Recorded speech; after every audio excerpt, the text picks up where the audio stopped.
Pambungad na eksena, isinalaysay sa atin na noong Hyborian Age, isang grupo ng mga mangkukulam mula sa Dark Empire ng Acheron ang lumikha ng maskara mula sa bungo ng mga namatay na hari.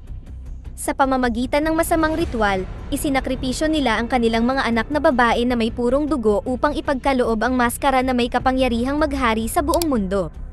Gamit ang bagong kapangyarihan, sinimulan ng Acheron ang kanilang misyon, sunod-sunod na winasak ang iba pang kaharian. Inilunsad nila ang pag-atake sa nag-iisang natirang tribo, ang mga barbarian mula sa Cimmeria. Pagkatapos ng napakarahas at madugong labanan, natalo ng mga barbarian ang mga mangkukulam at winasak ang mahiwagang maskara. Kasunod nito, ang mga piraso ng maskara ay ikinalat sa malawak na kaharian at itinago upang maiwasan na muling gamitin ng sinumang tao ang gayong kapangyarihan. Ngunit ayon sa propesiya, may susubok na pagsamasamahin muli ang lahat ng piraso. Nag-fast forward ang eksena sa ilang taon na lumipas, na nagpapakita ng patuloy na digmaan sa pagitan ng mga barbarian at kaaway nilang tribo. Sa gitna ng labanan, lubos na nasugatan ang buntis na asawa ng pinuno ng barbarian na si Coren. Sa kanyang huling hininga, hiniling niya kay Coren na hiwain ang tiyan nito upang masilayan ang sanggol bago siya mamatay. Natupad ni Coren ang huling hiling nito, at pinangalanan niya ang sanggol bilang Conan, bago ito sumuko sa kanyang pinsala. Lumipas ang mga taon, at si Conan ay lumaki bilang matapang na binatilyo. Sa kabila ng murang edad, sabik na sabik siya sa labanan kaya nakikipagkumpetensya siya sa mga lalaki sa tribo na nasa hustong gulang na. Isang umaga, ang lahat ng mga kabataan mula sa tribo ay kumuha ng pagsubok upang patunayan ang kanilang sarili bilang potensyal na mandirigma. Pinayagan din ni Coren ang anak na lumahok sa pagsusulit na ito. Kasunod nito, lahat sila ay naghanda para sa karera, kung saan kinakailangan nilang umikot sa kagubatan. Sa sandaling nagsimula ito, ang mga lalaki ay nagsimulang itulak ang isa't isa upang alisin sila sa kompetisyon, walang pakialam kung may mahulog at masaktan. Di nagtagal, tinambangan sila ng grupo ng mga mandirigma mula sa kaaway nilang tribo. Nang masaksihan ito, lahat ng kalahok na kabataan ay umatras at bumalik sa kanilang lugar, ngunit si Conan ay gumawa ng matapang na desisyon na harapin sila at patunayan ang sarili bilang mandirigma. Habang pasulong siya, pinalibutan siya ng mga kaaway at balak siyang patayin. Gayunpaman, lumaban si Conan at inagaw ang kanilang sandata at sunod-sunod na pinabagsak ang lahat ng mga kaaway. Matapos madaig ang lahat ng kaaway, bumalik siya sa bahay na dala ang mga ulo ng kaaway, na nag-iwan ng labis na pagkabigla sa mga tao sa tribo. Nang makitang handa na ang anak, dinala ni Coren ang bata sa kanyang pandayan, tinuruan kung paano gumawa ng espada, at ibinunyag din ang sikreto sa paggawa nito.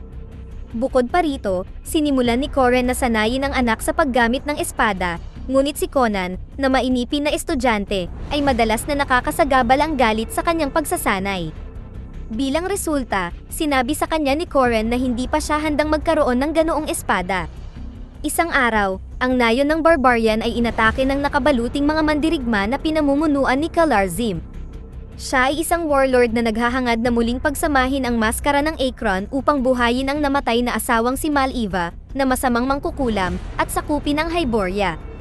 Nang makita ang pagsalakay, ang mga barbarian ay nagmamadaling sumakay sa kanilang mga kabayo upang sumugod sa kaaway.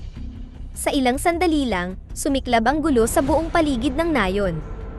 Sa kabila ng pagsisikap ng mga barbarian, sa huli ay natalo sila ng mas maraming bilang at tusong pamamaraan ng mga kalaban. Si Coren ay dinala sa harap ni Kalar, na gustong makuha ang piraso ng maskara na itinago niya. Dito, nalaman natin na nakuha na ni Kalar ang iba pang mga piraso at hinahanap niya ang huling piraso nito. Nang tumanggi si Coren na magsabi ng anumang impormasyon, siya ay pinahirapan. Si Conan, na nakatingin mula sa bintana, ay tumalon at inatake ang isang mandirigma na nagngangalang Lucius, at nagawang tapyasin ang ilong nito. Ginamit ni Coren ang pagkakataong ito para lumaban, ngunit parehong natalo ang mag-ama.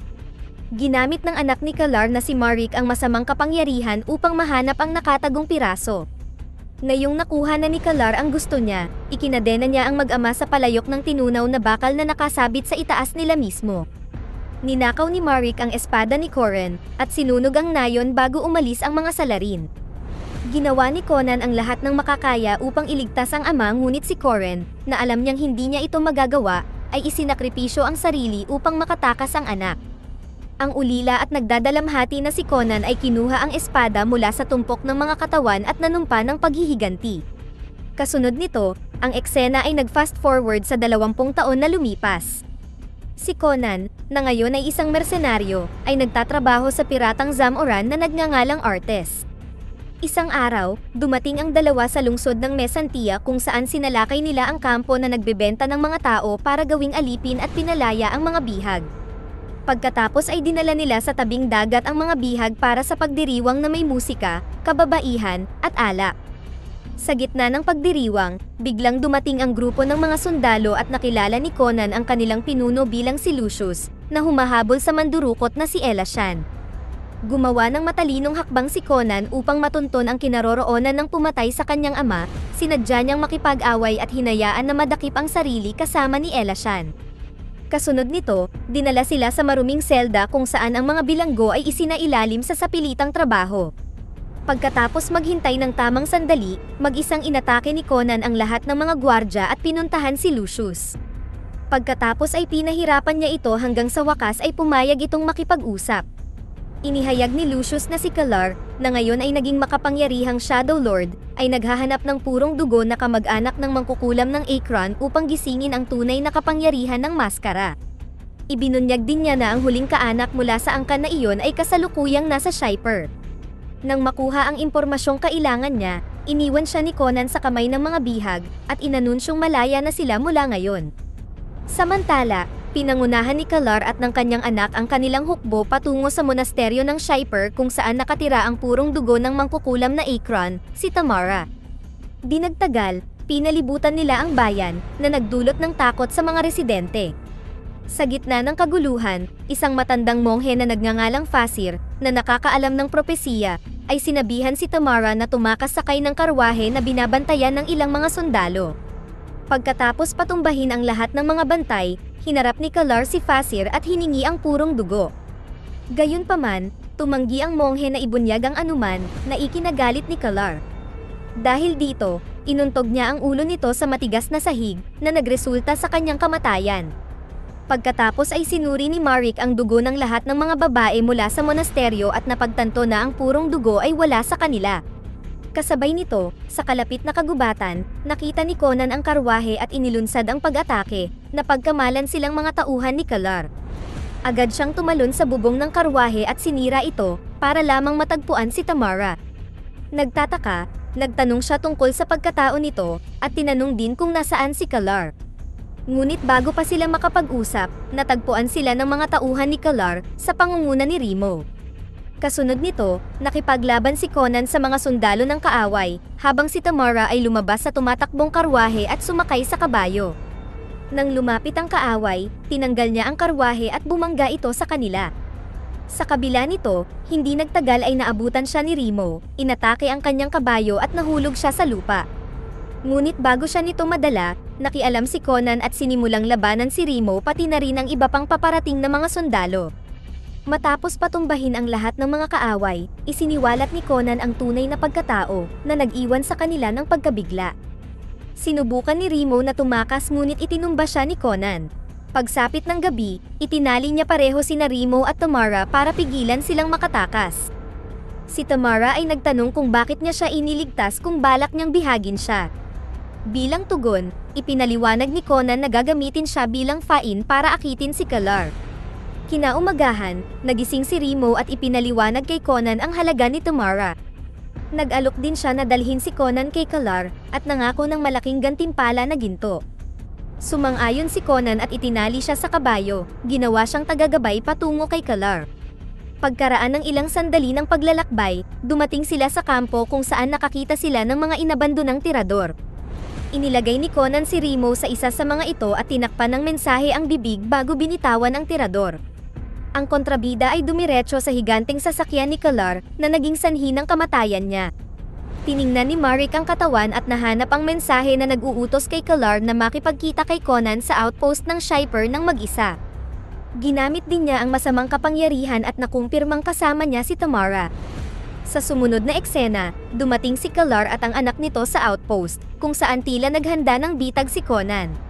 Nagkunwaring nakatali si Tamara sa poste, ngunit may hawak siyang kutsilyo. Nag-alok si Kalar ng pera kapalit ni Tamara, ngunit humingi si Conan ng ibang kabayaran, ang kanyang ulo. Nang marinig ito, ginamit ni Marik ang mahika upang lumikha ng mga sundalo mula sa buhangin at inutusan ito upang labanan si Conan. Mahirap para sa kanya na labanan ang mga ito dahil patuloy itong umiiwas sa pamamagitan ng pagsanib sa buhangin. Sa kabila nito, gumamit siya ang taktika upang isa-isang talunin ang mga umaatake. Samantala, sinubukan ng isa sa mga Sandman na hulihin si Tamara. Matalino niyang pinagtanggol ang sarili gamit ang kutsilyo at nagsimulang tumakbo palayo. Nang matalo ang lahat ng Sandman, hinarap ni Conan si Kalar at hinamon ng tunggalian sa espada. Sa una, binigyan niya ito ng mahigpit na laban, kaya nahirapan si Kalar na ipagtanggol ang sarili. Nang makita ito, nilason ni Marik si Conan gamit ang boomerang sword na agad na nagpahina sa kanya. Nagbigay daan ito kay Kalar na saktan siya ng walang kahirap-hirap at mangibabaw sa laban. Ngunit bago pa siya makagawa ng huling pag-atake, tinulungan ni Tamara si Conan at naghagis ng apoy sa natapon na langis na nagdulot ng malaking pagsabog. Ginamit nila ang pagkakataong ito para tumalon sa dagat kung saan iniligtas sila ni Artes at ng mga kasamahan nito. Kasunod nito, nakipag-usap si Conan kay Artes at binanggit ang plano na salakayin muli si Kalar. Sinabi rin niya kay Artes na protektahan si Tamara dahil iniligtas nito ang buhay niya at nakuha ang kanyang katapatan. Kinagabihan, ang barko ay inatake ng mga tauhan ni Kalar at sinubukang dukutin si Tamara. Gayunpaman, sumigaw siya ng malakas na nagpaalerto sa lahat at naganap ang matinding labanan sa pagitan ng dalawang partido. Pinakawalan ni Conan ang lahat ng galit sa loob niya at inilabas ito sa mga umaatake, habang si Tamara ay nagawa niyang saksakin ang ilang mga kaaway hanggang sa mamatay. Di nagtagal, ang pagsisikap at pagtutulungan nila ay nagbigay sa kanila ng tagumpay na nagpasaya sa kanila. Pagkatapos ng ilang oras na paglalayag, narating nila ang baybayin ng kaharian ni Kalar, at si Conan ay nagpatuloy para sa misyon niyang paghihiganti. Dahil alam niya na gusto nila ang isa't isa, sinabihan ni Artes si Tamara na makipagkita kay Conan sa huling pagkakataon upang magpaalam sa kanya. Tiniyak niya kay Tamara na makakabalik siya kinabukasan. Pagkatapos ay naabutan ni Tamara si Conan, at ang dalawa ay nagkaroon ng pribadong oras. Ang pag-uusap nila ay nauwi sa pagiging romantiko, at nauwi sa pag-iibigan sa kalapit na kuweba. Kinaumagahan, nagpaalam si Tamara habang natutulog si Conan at nagtungo sa barko. Sa kanyang paglalakbay, bigla siyang tinambangan ni Marik kasama ang mga sundalo nito, at puwersahang dinala siya sa kaharian ni Kalar. Sa oras na nagising si Conan, wala na sila. May isa na naman siyang dahilan para harapin si Kalar. Sa sumunod na eksena, naglakbay si Conan sa bayan ni Elashan, humingi ng tulong upang pasukin ang kuta ni Kalar. Masaya si Elashan na tumanaw ng utang na loob at agad na pumayag. Kasunod nito, dinala niya si Conan sa lihim na lumang minahan sa ilalim ng kuta. Binuksan niya ang pinto gamit ang master key at pumasok ang dalawa. Pagbaba sa mga hagdan, natuklasan nila na ang buong lugar ay binaha at puno ng mga kalansay. Bigla na lang may humawak kay Elashan na malaking galamay at kinaladkad siya sa ilalim ng tubig. Mabilis na kumilos si Conan, lumangoy at sinaksak ang galamay at pinalaya ang kaibigan. Samantala, sa loob ng kaharian, inihanda si Tamara para sa ritual na gigising sa maskara at magbibigay ng kapangyarihan kay Kalar na buhayin ang asawa. Balak pala niyang gamitin ang katawan ni Tamara para maging bagong katawan ng espiritu ng namatay na asawa. Binihisan siya ni Marik ng damit pangkasal ng ina at pagkatapos ay itinali sa espesyal na kagamitan. Sa kabilang banda, sina Conan at Elashan ay lumangoy sa tubig at napunta sa silid na puno ng mga nakakulong na alipin. Ang silid na ito ay binabantayan ng matipunong lalaki na siyang namamahala sa pagpapakain sa higante at maraming galamay na ahas na naninirahan sa ilalim ng tubig. Nang makita ang mga nanghihimasok, inalertuhan niya ang iba pang gwardya at ginising ang napakalaking nilalang upang lamunin sila. Sa desperadong pagnanais na makatakas, pumasok si Elashan sa hawla ngunit hindi niya sinasadyang nakulong sa loob. Kasabay nito, nakipaglaban si Conan sa mga gwardya, habang umiiwas din sa mga galamay. Nagawa niyang itapon sa tubig ang gwardya, na naging dahilan upang makain siya ng nilalang. Pagkatapos ay pinalaya ni Conan si Elashan, at nagpatuloy ang dalawa sa kanilang paglalakbay. Sa pag-akyat nila sa kuta, nakita nila si Tamara na dinadala sa kuweba ng bungo kung saan isasagawa ang ritual. Nagpasalamat si Conan sa pagtulong sa kanya at ipinagpatuloy niya ang natitirang bahagi ng paglalakbay ng mag-isa. Sinundan niya si Tamara at pumasok sa kuweba, tahimik na itinumba ang ilang gwardya sa kanyang daan. Sa puntong ito, sinugatan ni Kalar si Tamara upang lagyan ng dugo ang maskara. Sa paglapat ng dugo, ang maskara ay nabuhay, pagkatapos ay isinuot ito ni Kalar. Pagkatapos ay ipinagpatuloy niya ang ritual upang ipatawag ang kaluluwa ng asawa niya. Nang malapit nang matapos ang ritual, si Conan ay naglunsad ng bigla ang pag-atake kay Kalar. Sa sandaling iyon, ang kapangyarihan ng maskara ay nagdulot ng pagguho ng buong kuweba. Bumulusok sa kailaliman ang contraption kung saan nakatali si Tamara, ngunit sa kabutihang palad, ang mga patpat sa gilid nito ay sumabit sa mga dingding. Nang makita ito, tumalon si Conan upang iligtas siya, ngunit sinundan siya ni Kalar. Naglaban ang dalawa gamit ang espada habang nakatayo sa contraption. Ang kaguluhan ay nagresulta sa pagkabaligtad ng contraption, kaya kumapit ang dalawang mandirigma sa mga kadena nito upang hindi sila mahulog. Sinamantala ni Conan ang pagkakataong ito, naabot ni Conan si Tamara at pinalaya siya mula sa pagkakatali. Pagkatapos ay tumakbo siya palayo, habang ang dalawang lalaki ay nagpatuloy sa kanilang tunggalian. Samantala, sinundan ni Marik ang amoy ni Tamara at natuntun siya, at nagsimula rin ang away sa pagitan nila. Nahirapan si Tamara na labanan si Marik dahil siya ay pinalakas ng masamang kapangyarihan. Dahil dito, sumigaw siya para humingi ng tulong, na nag-udyok kay Conan na pumunta sa kanya. Na-corner siya ni Marik at malapit nang magbitaw ng pangwakas na pag-atake nang biglang dumating si Conan. Sa sobrang galit, pinutol niya ang kamay nito at itinulak si Tamara sa kanyang kamatayan. Tumakbo ang dalawa para sa kaligtasan, ngunit muli silang hinarap ni Kalar. Naganap ang huling laban sa pagitan nilang dalawa. Sa pagkakataong ito, nanaig si Conan at nabawi ang espada ng kanyang ama mula sa kontrabida. Gayunpaman, bago siya makapaghatid ng nakamamatay na pag-atake, nag-ambala sila ng mga nahuhulog na bato. Pagkatapos ay isinama ni Conan si Tamara at sinubukang tumakas sa kuweba. Habang patungo sila sa kahoy na tulay, hindi sinasadyang nadulas siya at nahulog sa butas. Agad na hinawakan ni Conan ang kadena na nakakabit sa kanya at sinimulang hilahin siya pataas. Kasabay nito, naabutan sila ni Kalar at lumapit kay Conan, na parehong abala ang dalawang kamay. Pagkatapos ay ipinagpatuloy niya ang ritual at sinimulang ipatawag ang namatay na asawa. Bilang resulta nito, nagsimulang ang kininang espiritu ng mangkukulam ang katawan ni Tamara, at nakiusap si Tamara kay Conan na bitawan siya. Gayunpaman, tumanggi si Conan na isuko siya sa anumang paraan. Nang lumapit si Kalar, ginamit ni Conan ang kanyang espada upang putulin ang isang bahagi ng tulay, na naging sanhi ng pagkahulog nito sa kanyang kamatayan. Dahil dito, naantala ang ritual, at bumalik sa normal si Tamara. Pagkatapos nito, ginamit ni Conan ang huling lakas para hilahin siya pataas, at nakatakas sila sa kuweba ilang sandali bago ito bumagsak. Pagkatapos nito, inihatid ni Conan si Tamara sa bayan na pinagmulan at umalis, ngunit bago iyon ay tiniyak niya kay Tamara na magkikita silang muli. Pagkatapos ay bumalik siya sa kanyang nawasak na nayon upang ipakita sa libingan ng kanyang ama na sa wakas ay naging karapat-dapat siya para sa espada. Dito na nagtatapos ang ating kwento.